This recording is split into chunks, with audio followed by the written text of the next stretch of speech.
ಅನಾಹುತ ಆಗಿದ್ರೆ safety engineer ತಕ್ಕಲ್ಲ 5 ಮಿನಿಟ್ಸ್ ತಕ್ಕಲ್ಲ ಹೋಗೋದು. ಸ್ಕೂಲ್ ವ್ಯಾನ್ ಭಯ ಮಕ್ಕಳೆಲ್ಲ ಓಡಾಡ್ತಾರೆ. ಈ ಕಡೆಯಿಂದ ಒಂದು ಏನಾದ್ರು ಆ ಕಡೆಯಿಂದ ಬರಕ್ ಆಗಲ್ಲ. ನಾವು ಸ್ಕೂಲ್ಗೆಲ್ಲ ಹೇಳಿದೀವಿ, ನಾವು ಮಾತಾಡ್ತೀವಿ ಸರ್ ಅಂತ ಹೇಳಿದ್ರೆ ನೋಡ್ಬೇಕು ಏನ್ ಮಾಡ್ತಾರೆ ಅಂತ. ಈಗ ಕಾಣ್ದ ಜನ ಬರ್ತಾರೆ, ಜನ ಬಂದಾಗ ಏನಾಗ್ತ ಸ್ವಲ್ಪ ಸೈಡ್ಗೆ ಹೋದ್ರೆ ಫುಲ್ ಚಾನಲ್ ಹೋಗ್ತಾರೆ ಸರ್. ನಮಸ್ಕಾರ ಸ್ನೇಹಿತರೆ, ನಾನು public talk Kannada YouTube channel ಇಂದ ಜವಳಿ ಕೊಟ್ರೇಶ್. ನಾನಿವತ್ತು ನಮ್ಮ ತುಮಕೂರಿನ ಬುಡಗನಹಳ್ಳಿ ಗ್ರಾಮ ಪಂಚಾಯತಿ ವ್ಯಾಪ್ತಿ ಬರ್ತಕ್ಕಂತಹ ಒಂದು ಫಾರ್ಮ್ ಹೌಸ್ಗೆ ಹೋಗಿದ್ದೆ. ಆ ಫಾರ್ಮ್ ಹೌಸ್ಗೆ ಹೋಗೋ ದಾರಿಯಲ್ಲಿ ಒಂದು ಹೇಮಾವತಿ ಕೆನಲ್ ಇದೆ. ಆದ್ರೆ ಈ ಕೆನಲ್ಗೆ ಯಾವುದೇ ಸೇಫ್ಟಿ ಇಲ್ಲ. ಇಲ್ಲಿ ಏನಾದ್ರೂ ಸ್ಕೂಲ್ ವ್ಯಾನ್ಗಳು ಓಡಾಡ್ತಾ ಇದ್ರೆ ಅಪ್ಪಿ ತಪ್ಪಿ ಏನಾದ್ರೂ ಇಲ್ಲಿ ಕೆನಲ್ಗೆ ಏನಾರ ಬಿದ್ರೆ ಪ್ರಾಣಕ ಹಾನಿ ಅಂತ ಆಗೋದಂತ ಗ್ಯಾರಂಟಿ. ಅದಲ್ಲದೆ ಬೈಕ್ ಸವಾರರು ಕೂಡ ಓಡಾಡ್ತಾ ಇರ್ತಾರೆ. ಇವರಿಗೆಲ್ಲ ಎಷ್ಟು ತೊಂದರೆ ಆಗುತ್ತೆ ಅಲ್ವಾ? ಅದಕ್ಕೋಸ್ಕರನೇ ಆದಷ್ಟು ಇದಕ್ಕೆ ಸೇಫ್ಟಿ ಬೇಕು. ಬನ್ನಿ, ಇಲ್ಲಿ ನಮ್ಮ ಸ್ಥಳೀಯರು ಏನ್ ಹೇಳ್ತಾರೆ ಕೇಳೋಣ. ಇಲ್ಲಿ ಬೈಕ್ ಸವಾರರು ಹೋಗ್ತಾ ಇದಾರೆ, ಅವರೇ ಒಂದಿಷ್ಟು ಮಾತಾಡ್ಸ್ಬಿಡೋಣ. ಅವ್ರ ಅನಿಸಿಕೆ ಅಭಿಪ್ರಾಯ ಏನಂತ ಕೇಳೋಣ. ಅವ್ರು ಎಷ್ಟು ವರ್ಷದಿಂದ ಈ ಒಂದು ಕೆನಲ್ಗೆ ಸೇಫ್ಟಿ ಮಾಡಿಲ್ಲ, ಹಾಗೆ ಈ ರೋಡಿನ ಒಂದು ವ್ಯವಸ್ಥೆ ಹೇಗಿದೆ ಅಂತೆಲ್ಲ ಅವ್ರನ್ನ ಕೇಳೋಣ ಬನ್ನಿ. ಅದಕ್ಕೂ ಮೊದಲು ಇದುವರೆಗೆ ಯಾರ ನನ್ನ public talk Kannada YouTube channel ನ ಸಬ್ಸ್ಕ್ರೈಬ್ ಮಾಡ್ಕೊಂಡಿಲ್ವೋ ಅವರು ಈಗಲೇ ಹೋಗಿ ಸಬ್ಸ್ಕ್ರೈಬ್ ಮಾಡ್ಕೊಳ್ಳಿ. ನನ್ನೆಲ್ಲ ನೋಟಿಫಿಕೇಶನ್ ನಿಮಗೆ ಬರುತ್ತೆ. ಹಾಗೆ ಈ ವಿಡಿಯೋ ನಿಮಗೆ ಇಷ್ಟ ಆದ್ರೆ ದಯವಿಟ್ಟು ಶೇರ್ ಮಾಡಿ. ಇದ್ರ ಬಗ್ಗೆ ಯಾರು ಕೆಟ್ಟದಾಗಿ ಕಮೆಂಟ್ ಮಾಡಬೇಡಿ. ಬನ್ನಿ ಅವ್ರನ್ನ ಮಾತು ಕೇಳೋಣ ಏನ್ ಹೇಳ್ತಾರೆ ಅಂತ. ಸರ್ ನಮಸ್ತೆ. ನಮಸ್ಕಾರ ಸರ್. ಸರ್ ನಿಮ್ಮ ಹೆಸರು? ನಮ್ಮ ಹೆಸರು ನಾಗರಾಜು ಅಂತ ಹೇಳಿ. ಸರ್, ಹೇಮಾವತಿ ಚಾನಲ್ ಕೆಲಸ ಮಾಡಿದ್ಮೇಲೆ ಒಂದ್ 4-5 ಸರಿ ಹೇಳಿದೀವಿ. ದಿನ ಒಂದು 10 ಸ್ಕೂಲ್ ವ್ಯಾನ್ ಓಡಾಡ್ತೀವಿ ಇಲ್ಲಿ. ಈ ಕಡೆಯಿಂದ ಬಂದ್ರೆ ಆ ಕಡೆ ಇದಾಗಲ್ಲ, ಆ ಕಡೆಯಿಂದ ಈ ಕಡೆ ಆಗಲ್ಲ. ಹೌದು, ಅದಕ್ಕೋಸ್ಕರ ನೀವೊಂದ್ ಸ್ವಲ್ಪ ಹೇಳ್ಬಿಟ್ಟು ಮಾಡಿಸಿ ಸರ್, ಜನಕ್ಕೆ ತಲುಪಂಗ್ ಮಾಡಿ. ಅದೇ ಸರ್, ನೀವು ಇಷ್ಟು ದಿನ ಹೇಳಿದಿರ ಅಂತ ಹೇಳಿದ್ರ, ಆದಷ್ಟು ನಾವು ಕೂಡ ಎಲ್ಲ ಇಂಜಿನಿಯರ್ಸ್ ಗಳಿಗೆಲ್ಲ ಹೇಳಿದಿವಿ. ಇಲ್ಲಪ್ಪ ನಮಗ್ ಬರಲ್ಲ ಅಂತಾರೆ. ಹೇಳಿರ್ ಕೇಳಲ್ಲ ಅವ್ರು. ಸರ್, ಎಷ್ಟು ತೊಂದರೆ ಆಗ್ಬೋದು? ಸಕ್ಕ ತೊಂದರೆ ಆಗುತ್ತೆ ಸರ್. ಸ್ಕೂಲ್ ವ್ಯಾನ್ ಭಯ ಮಕ್ಕಳೆಲ್ಲ ಓಡಾಡ್ತಾರೆ. ಈ ಕಡೆಯಿಂದ ಒಂದು ಏನಾದ್ರು ಆ ಕಡೆಯಿಂದ ಬರಕ್ ಆಗಲ್ಲ. ನಾವು ಸ್ಕೂಲ್ಗೆಲ್ಲ ಹೇಳಿದಿವಿ, ನಾವು ಮಾತಾಡ್ತೀವಿ ಸರ್ ಅಂತ ಹೇಳಿದ್ರೆ ನೋಡ್ಬೇಕು ಏನ್ ಮಾಡ್ತಾರೆ ಅಂತ. ಸರ್, ಯಾಕಂದ್ರೆ ನೈಟ್ ಅಲ್ಲೆಲ್ಲ ಓಡಾಡ್ತಿರ್ತೀರಾ, ಇನ್ ಕೇಸ್ ಬಿದ್ರೆ ಮುಗ್ದೋಯ್ತು ಸರ್. ಆಯ್ತು, ಕತೆನೆ ಹೋಯ್ತು ಅಂತ ಮುಗೀತು. ಯಾಕಂದ್ರೆ ಅಟ್ಲೀಸ್ಟ್ ನೀರಿಲ್ಲ ಅಂದ್ರೆ ಬಿದ್ರೆ ಹೋಗ್ಬಿಡ್ತದೆ, ಹೋಗುತ್ತೆ ಸರ್ ಅಲ್ವಾ? ಹಾಗಾಗಿ ಆದಷ್ಟು ಬೇಗ ನಿಮ್ಮ ಆಯ್ತು, ನಿಮ್ ಚಾನಲ್ ಕಡೆಯಿಂದ ಹೇಳಿ ಎಲ್ಲರಿಗೂ ತಲುಪಂಗ್ ಮಾಡಿ. ಖಂಡಿತ ಸರ್, ನಮ್ಮ ಪ್ರಯತ್ನ ನಾವು ಮಾಡ್ತೀವಿ. ನಿಮ್ಮ ಒಂದು ಅನಿಸಿಕೆ ಹಂಚ್ಕೊಂಡಿದ್ದಕ್ಕೆ ತುಂಬಾ ಧನ್ಯವಾದಗಳು. Thank you sir. Welcome sir. ನಮಸ್ಕಾರ. ನಮಸ್ಕಾರ ಸರ್. ಅಣ್ಣ, ನಿಮ್ಮ ಹೆಸರು? ಈರಣ್ಣ ಅಂತ ಹೇಳಿ. ಈರಣ್ಣರೇ, ಈ ಒಂದು ಹೇಮಾವತಿ ನಾಲೆ ಇದೆ ಈ ಒಂದು ಬುಡಗನಹಳ್ಳಿ ಗ್ರಾಮ ಪಂಚಾಯತಿ ವ್ಯಾಪ್ತಿಯಲ್ಲಿ. ಇಲ್ಲಿ ಯಾವ್ದು ಸೇಫ್ಟಿ ಇಲ್ಲ, ಇದ್ರ ಬಗ್ಗೆ ನೀವು ಏನ್ ಹೇಳ್ತೀರಾ ಈ ಒಂದು ಗ್ರಾಮಸ್ಥರಾಗಿ? ಅಂತಂದ್ರೆ ಇಲ್ಲಿಂದ ತಕ್ಕಲು ಯಾವ್ದು ಅನಾಹುತಗಳಾಗಿಲ್ಲ, ಇನ್ನು ಆಗೋದು ಬೇಡ. ಇಂಜಿನಿಯರ್ಗಳು ಇದಕ್ಕೆ ಮನವೊಲಿಕೆ ಮಾಡಿ ಇದಕ್ಕೆ ಸೇಫ್ಟಿ ಮಾಡ್ಕೊಡ್ಬೇಕು ಅಂತ ಹೇಳಿ ನಾವು ಗ್ರಾಮದಿಂದ ನಾವು ಮಾತಾಡಕ್ ಇಷ್ಟಪಡ್ತೀವಿ. ಆದ್ರೆ ಮುಂದೆ ಆಗ್ಬಹುದು. ಕಿರಾದಿ ರೋಡ್ ಐತೆ, ಆಪೋಸಿಟ್ ಗಾಡಿ ಬಂದ್ರೆ ಯಾವುದೇ ಕಾರಣಕ್ಕೂ ಬಚಾವಕ್ ಆಗಲ್ಲ. ಈಗ ತುಂಬಾ ಬರ್ತಿ ನೀರ್ ಹರಿತಾ ಇರ್ತದೆ. ನಾವು ಎಲ್ಲ ಸೈಡ್ಗೆ ಹೋದಾಗ ಅಂತ ಎಳಿತು ಅಂತಂದ್ರೆ ಸೀದಾ ಚಾನಲ್ಗೆ ಹೋಗ್ತಿವಿ. ಇಲ್ಲ ಬೈಲಿ ಬಿದ್ರೆ ನಾವು ಕೈ ಕಾಲು ಏಟಾಗ್ತದೆ ಬಿಡಪ್ಪ, ನಾವು ಟ್ರೀಟ್ಮೆಂಟ್ ತಗೋಣ ಅನ್ನಕ್ಕೆ ಅದು ಏನಿರಲ್ಲ. ಸೀದಾ ಒಳಗ್ ಹೋದ್ರೆ ಹೋಗ್ತಾ ಇರ್ತೀವಿ. ಅದಕ್ಕೆ ಇಂಜಿನಿಯರ್ಗಳು ಇದು ಮನವೊಲಿಕೆ ಮಾಡಿ ಇದನ್ನ ಸೇಫ್ಟಿ ಮಾಡಿಕೊಡೋ ಜವಾಬ್ದಾರಿ ಅವ್ರದ್ದು ಆಗ್ಬೇಕು ಸರ್. ಅಲ್ಲಣ್ಣ, ಇದು ಎಷ್ಟು ವರ್ಷ ಆಯ್ತಣ್ಣ ಈ ಒಂದು ಕೆನಲ್ ನಿರ್ಮಾಣ ಆಗಿ? ಕೆನಲ್ ನಿರ್ಮಾಣ ಆಗಿ 92 ಸರ್. ಅಣ್ಣ, ಅಷ್ಟು ವರ್ಷದಿಂದಲೇ ಇದುವರೆಗೆ ಏನು ಸೇಫ್ಟಿ ಮಾಡಿಲ್ಲ? ಏನು ಸೇಫ್ಟಿ ಇಲ್ಲ ಸರ್. ಅಣ್ಣ, ಆದ್ರೆ ಇಲ್ಲಿ ಗ್ರಾಮ ಪಂಚಾಯತಿ ವ್ಯಾಪ್ತಿಯಲ್ಲಿ ಯಾರು ಇದ್ರ ಬಗ್ಗೆ ಏನು ಅನಾಹುತಗಳು ಯಾವ ಆಗಿಲ್ವಲ್ಲ, ಗಮಕ್ ತಾಂಡಿಲ್ಲ ಸರ್. ಅಲ್ಲಣ್ಣ, ಸೇಫ್ಟಿ ಫಸ್ಟ್ ಅಲ್ಲಣ್ಣ. Up to safety.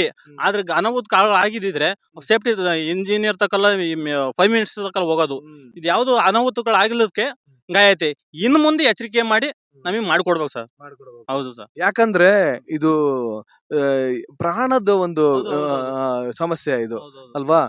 ಯಾಕಂದ್ರೆ ಇದೇನಾದ್ರು ಹೆಚ್ಚು ಕಡಿಮೆ ಆದ್ರೆ ಒಂದು ಫ್ಯಾಮಿಲಿನೇ ಒಂದು ನಿರ್ಗತಿಕರಾಗಿ ಆಗೋಗ್ಬಿಡುತ್ತೆ ಸರ್. ಹೌದು, ಫ್ಯಾಮಿಲಿನೇ ಹೊಂಟೋಗ್ತಿವಿ ಸರ್. ಒಂಚೂರು ಯಾಮಾರಿರ ಫ್ಯಾಮಿಲಿನೇ ಹೊಂಟೋಗ್ತಿವಿ. ಫುಲ್ ಕಡ್ದು ಬೇರೆ ಐತೆ. ಇವಾಗ ಓಸತಿ ಬೇರೆ ಕಡ್ದು ಮಾಡ್ಯವ್ರೆ. ಬಳದಿತ್ತು ಒಂದ್ ಸ್ವಲ್ಪನ, ಆದ್ರೆ ಕಡ್ದು ಮಾಡ್ಯವ್ರೆ. ಈ ಸತಿ ಇರುವನ danger sir. In case full ಆಗಿ ಹರಿತಿರ್ಬೇಕಾದ್ರೆ, ಏನಾದ್ರು ರಾತ್ರಿ ಹೊತ್ತು ಬರ್ಬೇಕಾದ್ರೆ ಯಾವ ನಿಮ್ಮ ವೆಹಿಕಲ್ ಬೈಕ್ಗಳಲ್ಲಿ ಹೋಗ್ಬೇಕಾದ್ರೆ ಬಿದ್ರೆ ಅವ್ರಷ್ಟೇ ಹೋದಂಗೆ ಸರ್. ಯಾರು ನೋಡ್ಕೊಂತಾರೆ? ಹಗಲೊತ್ತು ಸಾಮಾನ್ಯ ಓಡಾಡೋದು ಜನಗಳು ಅಷ್ಟಾಗಿ ಓಡಾಡ್ತಾ ಇಲ್ಲ. ಅಮ್ಮ ವೆಹಿಕಲ್ಗಳು ಬಂದ್ರೆ ಇರುವನ ಇದೇ ಆಗತ್ತೆ. ಈಗ ಇಲ್ಲಿ ಕಾಣ್ದಾರ್ ಬರ್ತಾರೆ, ನಾವು ಕಂಡ್ರ ಸೊರಗ್ತೀವಿ. ಈಗ ಕಾಣ್ದ ಜನ ಬರ್ತಾರೆ. ಜನ ಬಂದಾಗ ಏನಾಗ್ತ ಸ್ವಲ್ಪ ಸೈಡ್ಗೆ ಹೋದ್ರೆ ಫುಲ್ ಚಾನಲ್ ಹೋಗ್ತಾರೆ ಸರ್. ಹೌದಣ್ಣ, ನಾನು ಈಗ ಬಂದ್ನಲ್ಲ, ನನಗೂ ಸ್ವಲ್ಪ ಭಯ ಆಯ್ತು. ಏನಪ್ಪ ಹಿಂಗಿದೆ, ಸಡನ್ ಆಗಿ ಏನಾರ ಯಾಮಾರಿ ಬಿದ್ರೆ ಹೋಗಿ ಕೆನಲ್ ಅಲ್ಲಿ ಬೀಳ್ತೀವಂತ ಸ್ವಲ್ಪ ಭಯ ಆಯ್ತು. ಅದಕ್ಕೆ ನನಗೆ ಒಂದು ವಿಡಿಯೋ ಮಾಡ್ಬೇಕಂತ ಅನಿಸ್ತಣ್ಣ ನನಗೆ. ಆಯ್ತು, ಒಳ್ಳೇದು ಸರ್. ನಿಮ್ಮಿಂದ ನಮ್ಗೆ ಒಂದ್ ಅನುಕೂಲ ಆಗ್ಲಿ. ಇದ್ರ ಬಗ್ಗೆ ಇಲ್ಲಿನ ಅಧಿಕಾರಿಗಳು ಗಮನ ಹರಿಸಿ ಇದಕ್ಕೊಂದು ಕಲ್ಲಿನ ಒಂದು ಅಟ್ಲೀಸ್ಟ್ ಕಲ್ಲು ಊಣಿದ್ರು ಏನೋ ಒಂದು ಸಮಸ್ಯೆ ಬಗೆಹರಿಯುತ್ತೆ ಅಂತ. ಕಲ್ಲು ಉಣಿರಿ ಎಷ್ಟೋ ಸೇಫ್ಟಿ ಇರುತ್ತೆ ಸರ್ ನಮಗೆ. ಅದರಿಂದನ ಇದು ಹೇಮಾವತಿ ನಾಲೆ ಇಂಜಿನಿಯರ್ಗಳು ಇದನ್ನ ಗಮನಕ್ಕೆ ತಗೊಂಡು ನಮಗೆ ಸಾಲ್ವ್ ಮಾಡ್ಬೇಕು ಸರ್. ಸಾಲ್ವ್ ಮಾಡ್ಬೇಕು, ಹೌದು. ನಿಮ್ಗೊಂದು ಸೇಫ್ಟಿ ಮಾಡ್ಕೊಡ್ಬೇಕು. ಸೇಫ್ಟಿ ಮಾಡ್ಕೊಡ್ಬೇಕು ಸರ್. ಅಣ್ಣ ತುಂಬಾ ಚೆನ್ನಾಗಿ ಮಾತಾಡಿದೀರಾ. ಹೌದು ಸರ್. ನಿಮಗೂ ಕೂಡ ಆದಷ್ಟು ಬೇಗ ಈ ಒಂದು ಸೇಫ್ಟಿ ಆಗ್ಲಿ ಅಂತ ಕೇಳ್ಕೊತೀನಿ. ಅದು ಸಂತೋಷ ಸರ್. ರಾತ್ರಿನೂ ಕೂಡ, ಯಾಕಂದ್ರೆ ಸೇಫ್ಟಿ ಆದ್ರೆ ರಾತ್ರಿನೂ ಕೂಡ ಓಡಾಡ್ಬೋದು. ಓಡಾಡ್ಬೋದು ಸರ್. ಇದು ಬಾರಿ ಅನನುಕೂಲ ಆಗ್ತಾ ಇದೆ ಸರ್. ಬಾರಿ ಜನಗಳಿಗೆ ಬಾರಿ ಅನನುಕೂಲ ಆಗ್ತೈತಿ. ಈಗ ಗೊಬ್ಬರದ ಗಾಡಿಗಳು ಬರ್ತವೆ, ನಾವೇನೋ ಗೊಬ್ಬರ ತರಿಸಿದ್ವಿ, ಗೊಬ್ಬರ ಗಾಡಿಗಳು ಬಂದ್ರೆ ಆಪೋಸಿಟ್ ಹೋಗಲ್ಲ, ಗಾಡಿನೇ ಪಾಸ್ ಆಗಲ್ಲ ಸರ್. ಹೌದು ಸರ್. ಹಾಗೆ ಅಣ್ಣ, ಈ ರೋಡ್ ಕೂಡ ಅಷ್ಟು ಇದಿಲ್ಲ ಅಲ್ಲ, ಗುಂಡಿಗಳಾಗಿದಾವು. ಇದು AC ಸಾಹೇಬ್ರು ಮಾತ್ರ ಹಾಕ್ಸಿದ್ರು ಇದು. ಅದು ಅವರು ಡಿಪಾರ್ಟ್ಮೆಂಟ್ ಹೇಮಾವತಿ ಡಿಪಾರ್ಟ್ಮೆಂಟ್ ಅಲ್ಲ. ಹೇಮಾವತಿ ಇದು ಇವರು AC ಸಾಹೇಬ್ರು ಇದನ್ನ ಮಾಡ್ಕೊಟ್ಟಿದ್ದು, ಸೇಫ್ಟಿಗೆ ಮಾಡ್ಸಿದ್ದು. ಇವಾಗ ಅಷ್ಟು ಇನ್ನೂ ಇದ್ ಮಾಡಕ್ಕೆ, ಅದನ್ನ ಸೇಫ್ಟಿ ಮಾಡಕ್ಕೆ ಇವ್ರ ಕೈಲಿ ಆಯ್ತಾ ಇಲ್ಲ. ಹೌದು ಸರ್. ಅಟ್ಲೀಸ್ಟ್ ರೋಡರ ಚೆನ್ನಾಗಿದ್ರೆ ಓಕೆ, ರೋಡು ಕೂಡ ಸರಿ ಇಲ್ಲ. ರೋಡ್ ಕಿರಾಯ, ಆಪೋಸಿಟ್ ಗಾಡಿ ಬಂದ್ರೆ ಯಾವ ಪಾಸ್ ಆಗಲ್ಲ.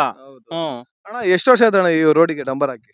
ಡಂಬರ್ ಆಗಿ ಒಂದು 6-7 ವರ್ಷ, ಒಂದು 5 ವರ್ಷ ಆಯ್ತು ಸರ್. ಹೌದು ಸರ್. ಇನ್ನು ಈ ರೋಡ್ ನ ಸರಿ ಮಾಡಿಲ್ಲ? ಇಲ್ಲ ಸರ್, ಏನು ಮಾಡಿಲ್ಲ ಸರ್. ನಾನು ನೋಡ್ಕೊಂಡ್ ಬಂದೆ, ಸಿಕ್ಕಾಪಟ್ಟೆ ಗುಂಡಿಗಳು. ಹೌದು ಸರ್. ಅಟ್ಲೀಸ್ಟ್ ಈ ರೋಡ್ ಆದ್ರೂ ನೀಟ್ ಮಾಡ್ಬೇಕು. ರೋಡ್ ಆದ್ರೂ ಈ ರೋಡ್ಗಿನ್ನ ನಮಗೆ ಸೇಫ್ಟಿ ಇದು. ಸೇಫ್ಟಿ ಈಗ ಕಲ್ ನೆಟ್ರೆ ಸರ್, ಅವ್ರಿವ್ರು ಕಿತ್ಕೊಂಡು ಹೋಗ್ತಾರೆ, ಒದಿತಾರೆ, ಇದ್ ಮಾಡ್ತಾರೆ. ಕಾಂಕ್ರೀಟ್ ಹಾಕಿ ಮಾಮೂಲಿ ಇವು ಬತ್ತವಲ್ಲಿ ಸರ್, ಇವು ಮಾಡಿದ್ರಲ್ಲ. ಹೌದು ಸರ್. ಈ ಕಾಂಕ್ರೀಟ್ ನಾವು ಇವು ಕಂಬಗಳು ಬತ್ತವಲ್ಲ ಸರ್, ಚಿಕ್ಕನವು, ಅದಕ್ಕೆ ಮಾಡಿ ಸೇಫ್ಟಿ ಮಾಡ್ಬಿಡ್ಬೇಕು. ಅದಕ್ಕೆ ಸೇಫ್ಟಿ ಮಾಡಿದ್ರೆ ನಮ್ಗೂ ಒಂಥರ ಅನುಕೂಲ. ಅಣ್ಣ ನಿಮ್ದು ಯಾವ ಊರಣ್ಣ ಇಲ್ಲಿ? ಸರ್, ಅಗಲಗುಂಟೆ ಪಾಳ್ಯ ಅಂತ. ಹೌದು ಸರ್. ಆದಷ್ಟು ಬೇಗ ಮೇಲಿನ ಅಧಿಕಾರಿಗಳು ಇದ್ರ ಬಗ್ಗೆ ಗಮನ ಹರಿಸಲಿ ಅಂತ ಕೇಳ್ತೀನಿ. ತಾಳ್ಲೇಬೇಕು ಸರ್. ಇದು ಹೇಮಾವತಿ ಇಂಜಿನಿಯರ್ಗಳು ಇದಕ್ಕೆ ಗಮನ ಹರಿಸಲೇಬೇಕು, ನಮಗೆ ಸೇಫ್ಟಿ ಮಾಡ್ಕೊಡ್ಲೇಬೇಕು ಸರ್. ಆದಷ್ಟು ಬೇಗ ನಿಮ್ಮ ಬೈಕ್ ಈಡೇರ್ಲಿ ಅಂತ ಕೇಳ್ಕೊತೀನಿ. ಆಯ್ತು ಸರ್, ಥ್ಯಾಂಕ್ ಯು. ಧನ್ಯವಾದಗಳು.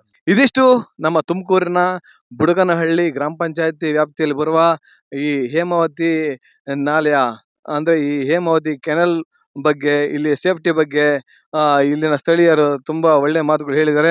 ಆದಷ್ಟು ಬೇಗ ಅವರ ಬೇಡಿಕೆ ಈಡೇರ್ಲಿ ಅಂತ ನಾನು ಕೇಳ್ಕೊಂತೀನಿ.